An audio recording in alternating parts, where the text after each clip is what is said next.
मसीह के कदूस और बहक नाम में आप सबको सलाम कबूल हो। प्रोग्राम में हतमी सच्चाई और हतमी सच्चाई में हमने सिलसिला शुरू किया था किताबुल इस्तफसार पर बात करने का। ये किताबुल इस्तफसार जिसे मुरतब किया है जनाब ज़फ़र इकबाल साहब ने, और ज़फ़र इकबाल साहब ने इसमें बहुत से एतराज़ात, बहुत सी तनकीद, बहुत से सवालात उठाए मसीही अकायद के हवाले से, और इस पर बात करने के लिए हमने दावत दिया है प्रोफेसर जनाब शफीक कमल साहब को। आज भी हम जिस टॉपिक पर बात करेंगे वो है जनाब मसीह की शनाख्त। ये इस सिलसिले का दूसरा प्रोग्राम है, और इस सिलसिले में जो पहला सवाल करूँगी प्रोफेसर जनाब शफीक कमल साहब को से, जनाब ज़फ़र इकबाल साहब अपनी किताब में लिखते हैं, क्या शमाउन ये हकीकत यहूदी अशराफिया को नहीं बता सकता था कि जनाब मसीह सलाम अलैना ही असल में मसीह हैं? शुक्रिया कि मसीह की शनाख्त पे आपने दूसरा प्रोग्राम भी कर दिया।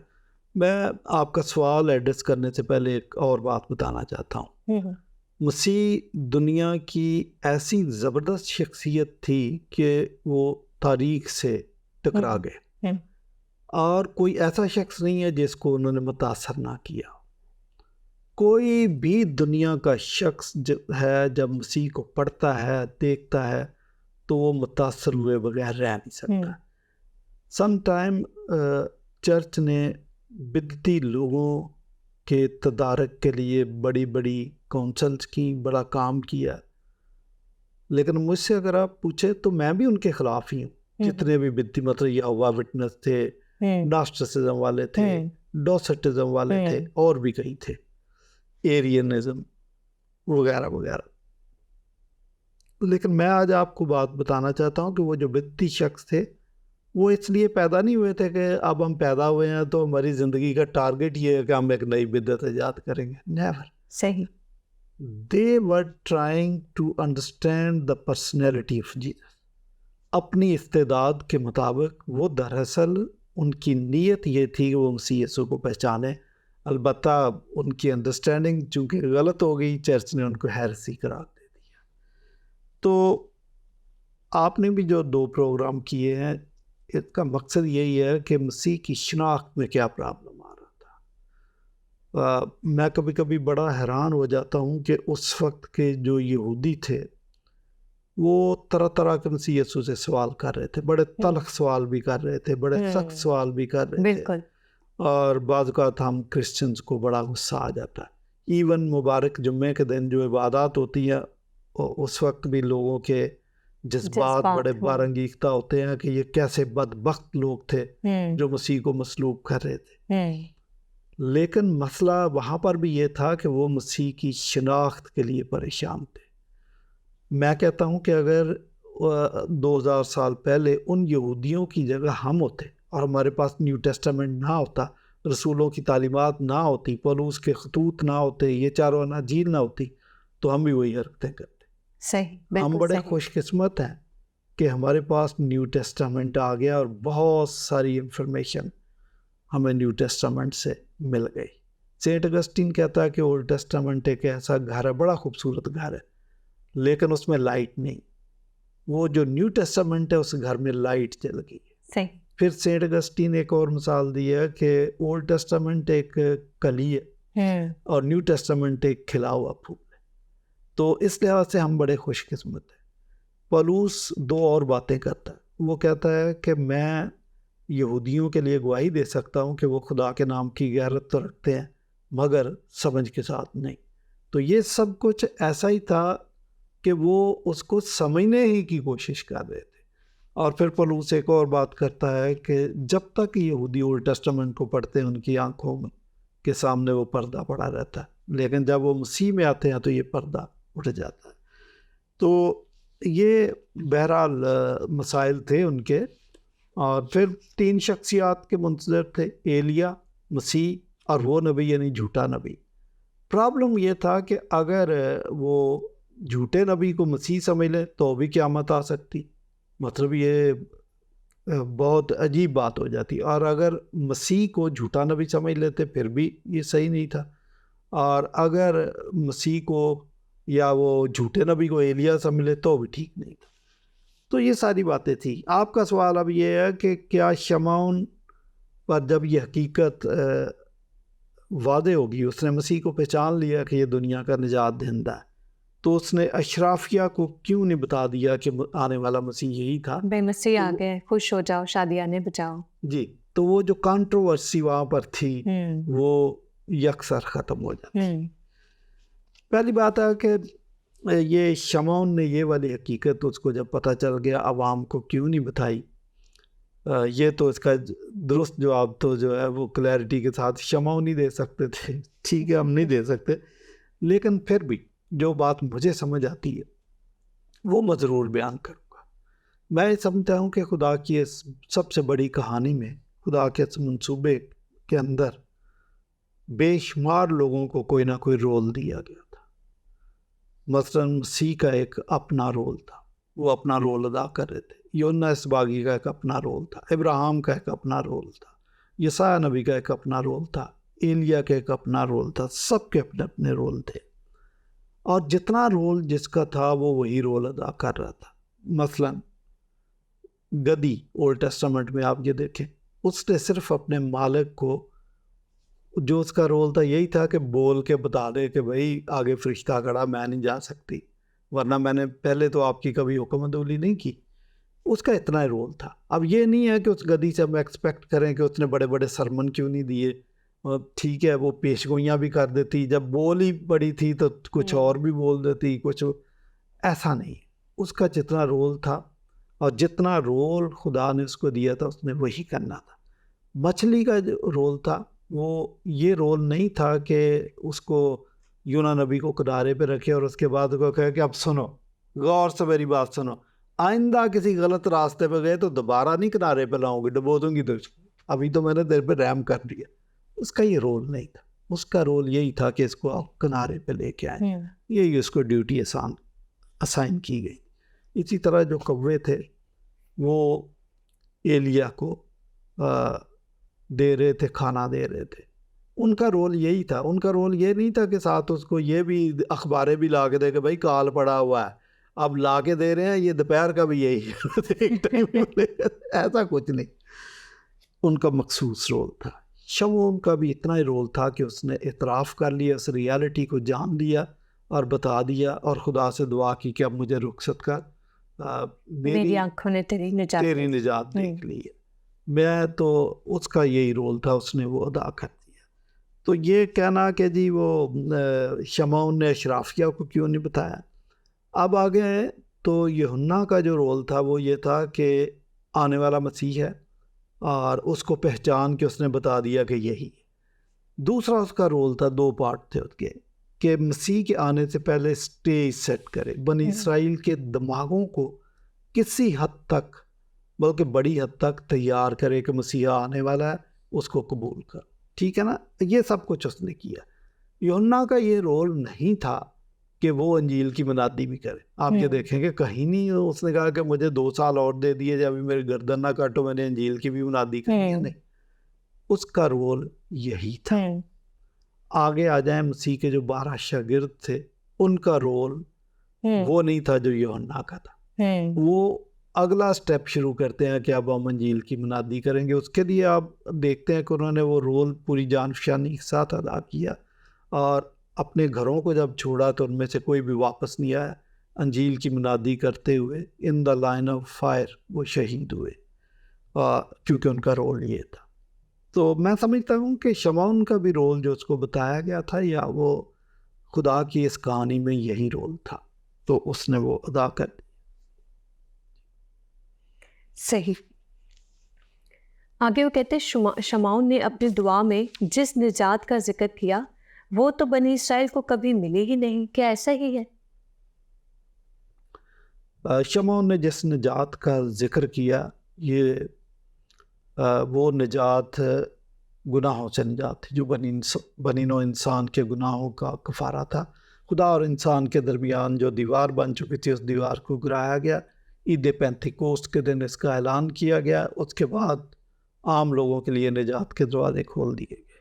मसीह यीशु के आने का मकसद भी यही था, यही आया। और जो कंसाइज गुड न्यूज़ पौलुस देता है कि जो बात मुझ तक पहुंची मैंने सबसे पहले तुम तक पहुंचा दी कि मसीह किताब मुक़द्दस के मुताबिक हमारे गुनाहों की खातर मर गया, दफन हुआ और किताब मुकद्दस ही के मुताबिक तीसरे दिन मुर्दों में से जी उठा। वो निजात यही थी। ओल्ड टेस्टामेंट इस निजात के तसव्वुर से भरा पड़ा है। यसाया 53 मसीह यसू की सलीबी मौत और निजात की बाबत तफसील से बयान करता है। ज़बूर 22 मसीह यसू की निजात, सलीबी मौत के बारे में बयान करता है और 430 पेशगोइयाँ हैं।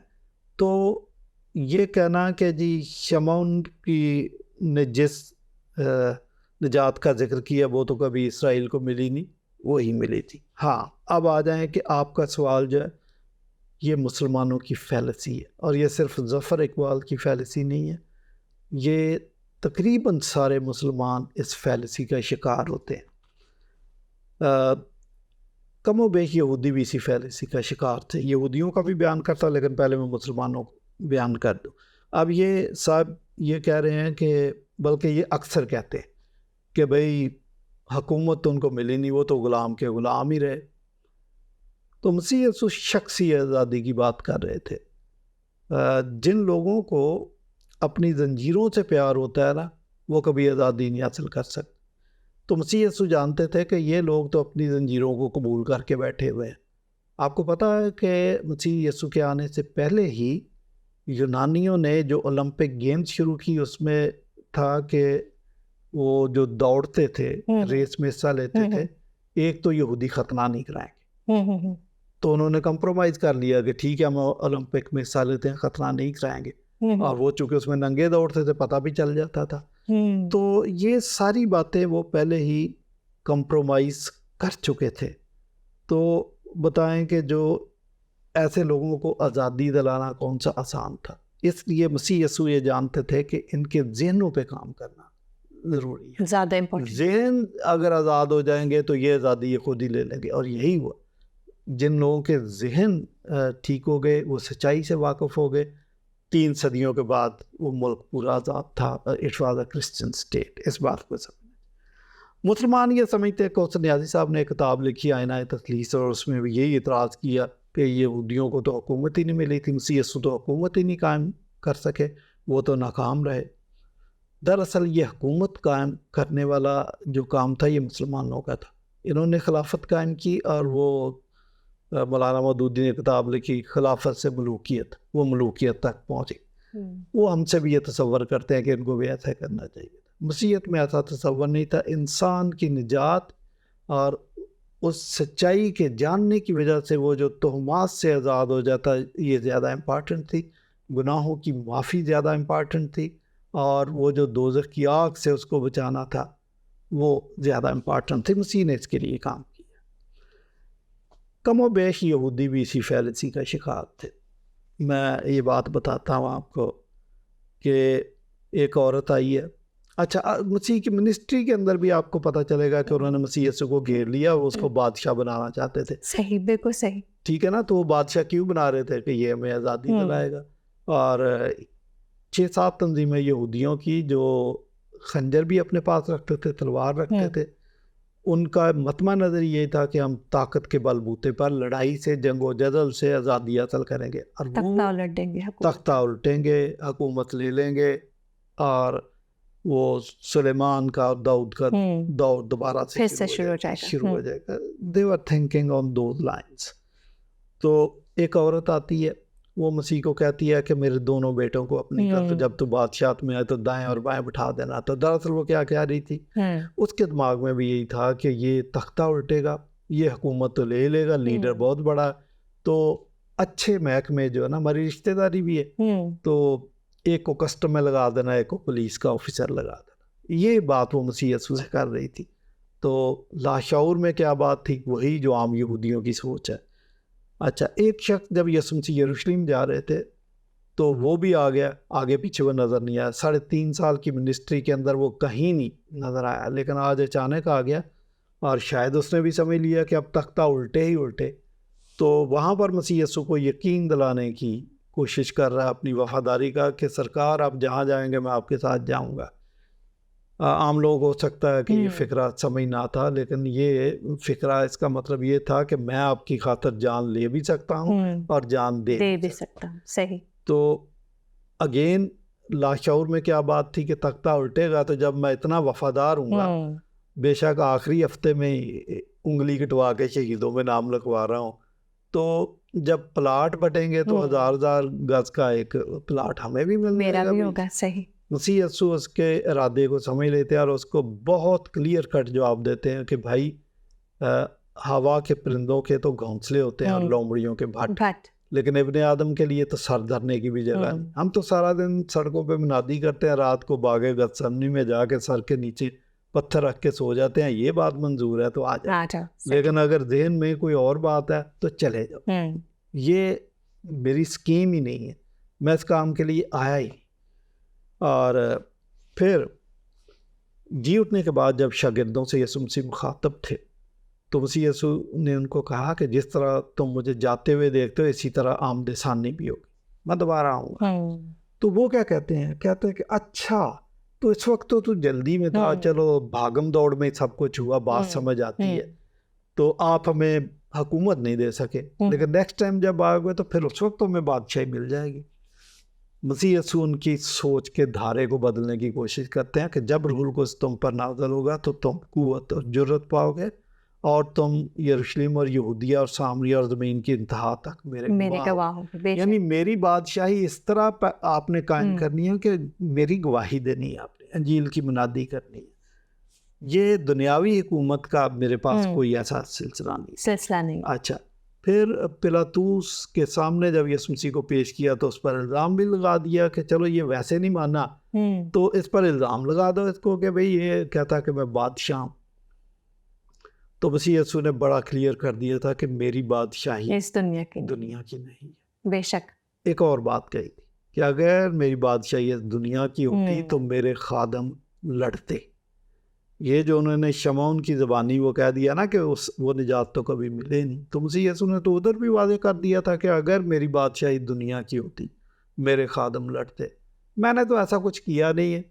क्या मैं इनको रोज़ाना सुबह 1 घंटे की ड्रिल कराता था, तलवार पर धार लगानी सिखाता था, जूडो कराटे सिखाता था, लड़ना सिखाता था? नेवर। बराबर सिखाता होगा, दीगर तंजीमें यहूदा गलीली सिखाता होगा, थियोडास सिखाता होगा, लेकिन मसीह यीशु ने कभी अपने शागिर्दों को ये नहीं सिखाया। हाँ, कुछ लोग जैसे ये सवाल उन्होंने कर दिया, वो कहते हैं फिर पतरस के पास तलवार कहाँ से आ गई थी?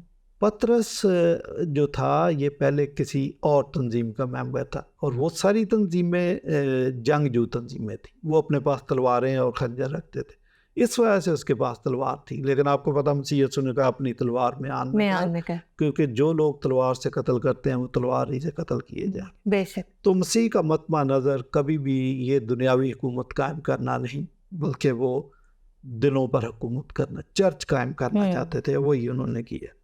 तो एक और बात कि ये जो यहूदी थे पिलातूस के सामने मसीह की बजाय कहते हैं कि हमें बराबा चाहिए, तो बराबा को मांगने का मकसद भी ये था कि हमें दुनियावी हुकूमत चाहिए। बराबा आएगा तो आते ही पहले हफ्ते में खड़ा करेगा, 8-10 बंदे मारेगा, तो मुमकिन हो जाएगा कि हम हुकूमत का तख्ता उल्टे। तो ये बराबा को मांगने का भी यही मतलब था। एक और बात मैं बताऊं कि यूहन्ना ने जो वफ़द भेजा कि मसीह यीशु से जाके पूछो कि आने वाला तू ही है या हम किसी और की राह देखें, इसके पीछे भी यही फ़िलासफ़ी थी, यही फ़िक्रकार फरमा थी कि अगर वो भी बेशक नबी था, मसीह को उसने पहचाना, लेकिन था यहूदी, जो यहूदियों के जहन में कूट कूट कर भरा हुआ था कि दुनियावी बादशाहत लेनी ज़रूरी है, दुनियावी आज़ादी लेनी ज़रूरी है। यूहन्ना के जहन में भी यही था, इसलिए उसने भी ये सोचना शुरू कर दिया कि बजाय इसके कि मैं आज़ाद होता, मैं हवालात में हूँ, तो हो सकता है कि ये शख्स असल मसीहा ना हो, इस वजह से उसने वफ़द को भेजा था। मसीह ने तो वजाहत कर दी कि मेरी बादशाहत इस दुनिया की नहीं, इसलिए आप जो शमौन पर इल्ज़ाम लगा रहे हो कि वो आज़ादी कभी मिली नहीं, निजात मिली नहीं, जो निजात मसीह यीशु देना चाहते थे वो मिलेगी। नबूकतनज़र एक गैर कौम का शख्स था, उसको ख्वाब के ज़रिए ये बताया गया कि एक मूरत है जिसका सर सोने का और फिर उसका सीना पीतल का, फिर टांगे या धड़ लोहे का और फिर मिट्टी मिली हुई वगैरह वगैरह। तो वो 3 बड़ी हुकूमतों का जिक्र था कि दुनिया में 3 बड़ी हुकूमतें आएंगी, वो बड़ी ताकतवर होगी, लेकिन एक वक्त गुजरने के साथ ये हुकूमतें मिट जाएंगी। कैसे मिटेंगी कि एक पत्थर जो बगैर हाथ लगाए काटा गया था, वो पहाड़ की चोटी से नीचे आएगा, उसका साइज बढ़ता चला जाएगा, वो उससे टकराएगा और बहुत पाश पाश हो लेकिन ये जो पत्थर है वो पूरी दुनिया में फैल जाएगा। That was about the kingdom of God. तो किंगडम ऑफ गॉड की पेशगोई भी पहले से मौजूद है। अब मसीह यीशु इसी पे काम कर रहे थे। शमौन ने इसी की बात की थी, निजात और फिर खुशखबरी और फिर चर्च, और यही सब कुछ हो रहा था। तो शमौन ने दुनियावी बादशाहत की पेशगोई नहीं की थी, ना ये इस्तदा की थी, ना उसका ये मंशा था। तो इसलिए जो शमौन ने कहा वो बिल्कुल हुआ, और जो ओल्ड टेस्टामेंट में सब कुछ पहले से तय था वो हुआ, और वो बनी नौ इंसान की निजात थी। सही। एक सवाल मैं भी करना चाहूँगी कि ये जो हेरेसीज हैं, शनाख्ती के हवाले से ये सवाल कि जो हेरेसीज हैं, जैसा कि यहोवा विटनेस हो गया, ओनली जीसस या इसी तरह की और, तो इनके साथ क्या मसला है? क्या ये भी कहीं शनाख्ती का मसला तो नहीं है कि जनाब मसीह को कैसे शनाख्त कर रहे हैं? एग्जैक्टली, मैंने तो पहले ही कहा कि ये जो हेरेसीज हैं, मैं भी जिस तरह चर्च इनके खिलाफ है, मैं भी इनके खिलाफ ही हूँ, लेकिन मैं इनके लिए सॉफ्ट कॉर्नर भी रखता हूँ कि इनको समझाना चाहिए ये दरअसल मसीह को समझने की कोशिश कर रहे हैं। मतलब ये नहीं है कि वो पैदा इसलिए हुए कि आए जी हम मसीहत की मुखालफत करें। मेरा नहीं ख्याल कहता है वो मसीह को समझने की कोशिश करें। मतलब यहोवा विटनेस ये समझते हैं कि वो पहले एक फरिश्ता था और फरिश्ता मुजस्सम हो गया। 7 डे वाले भी यही समझते हैं कि फरिश्ता मुजस्सम हो गया, लेकिन बाकी तालीमात मसीह की वो उसी तरह मान रहे हैं। अच्छा, लेकिन बहरहाल यहोवा विटनेस में बहुत, इसके अलावा भी बहुत सारी खराबियाँ, लेकिन बेसिक खराबी यही है कि मसीह की शिनाख्त का मतलब, जीसस ओनली का आपने नाम लिया तो जीसस ओनली भी कहते हैं, वो तस्लीस को नहीं मानते। वो कहते हैं कि दरअसल बाप ही जो है वो बेटे की शक्ल में आ गया, और बेटा जो है वो रूल कुद्स की शक्ल में आ गया। तो वो बाप बेटा रूल कुद्स दरअसल एक ही पर्सन है, वो अपना भेस बदल के आता है। तो अगेन इनका भी शनाख्त ही का मतलब है। तो चूंकि मैं इनके लिए फिर सॉफ्ट कॉर्नर रखता हूँ कि इनको समझाना चाहिए, तो अगर वो समझ आते हैं तो हमें कोई मसला नहीं, और वो मसीह को दुरुस्त तरीके से शनाख्त कर लें तो हमें कोई बड़ी अच्छी, कोई खुशी की बात नहीं। ये भी इब्लीस का काम है। करंथियों के खत में पौलुस लिखता है कि ये इब्लीस ये चाहता है कि मसीह के जलाल की जो सूरत है या वो रोशनी है इनके चेहरों पे ना पड़े, ताकि वो उसको शनाख्त ना कर सकें। ये इब्लीस की चाल है। तो हमें ये कोशिश करनी चाहिए कि एरियस जो था वो ये समझता था कि मसीह की प्री एग्जिस्टेंस को वो मानता था, लेकिन कहता था फिर भी वो अज़ल से नहीं है, उसका कोई ना कोई नुक्ता आगाज है, यानी वो मखलूक है। तो ये भी मसीह की शनाख्त ही का मसला था। और भी बहुत सारी हेरेसीज हैं जिनके यहाँ मसीह की शनाख्त का मसला है। तो मैं समझता हूँ हमें जानफशानी के साथ कोशिश करनी चाहिए कि ये दुरुस्त तरीके से मसीह की शनाख्त कर सकें और उस निजात के वारिस हो सके। सही, बहुत शुक्रिया प्रोफेसर जनाब शफीक कमल साहब। आज भी हमने बात की जनाब मसीह की शनाख्त के ऊपर कि किस तरह से जनाब मसीह की ज़ात को, उसकी शनाख्त को पहचानना हमारे लिए बड़ा ही ज़रूरी है, बड़ा ही इम्पॉर्टेंट है। किताब मुक़द्दस में जनाब मसीह की ज़ात के लिए लगभग 182 या इससे भी ज़ायद टाइटल इस्तेमाल हुए हैं। ये ऐसे ही है जैसे एक जिक्सो पज़ल और उसके बहुत सारे पीसेस हों। अगर कोई भी पीस मिस हो जाएगा तो वो पज़ल, वो तस्वीर कभी भी मुकम्मल नहीं हो पाती।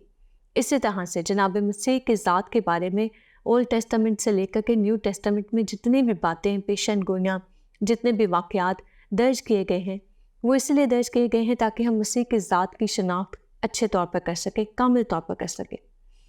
और अगर इनमें से कोई एक पीस, कोई एक भी बात मिस हो जाती है तो फिर बेशक हम फैलेसी का शिकार हो जाते हैं, या तो हम किसी नई बिद्दत में पड़ जाते हैं, या फिर हम इस बात को जानने और मानने ही से इनकार कर देते हैं कि जनाब मसीही मसीहा है। वो मसीहा है जिसने हमारी, मेरी, आप सबकी निजात की खातिर अपनी जान सलीब पर कुर्बान की। एक फ़िलासफ़र है, बड़ी खूबसूरत बात कहते हैं। वो कहता है जो सच को नहीं मानता वो यकीनन एक बेवकूफ़ शख्स है, लेकिन जो सच को जानते हुए भी उसे झूठ कहे वो मुजरिम है।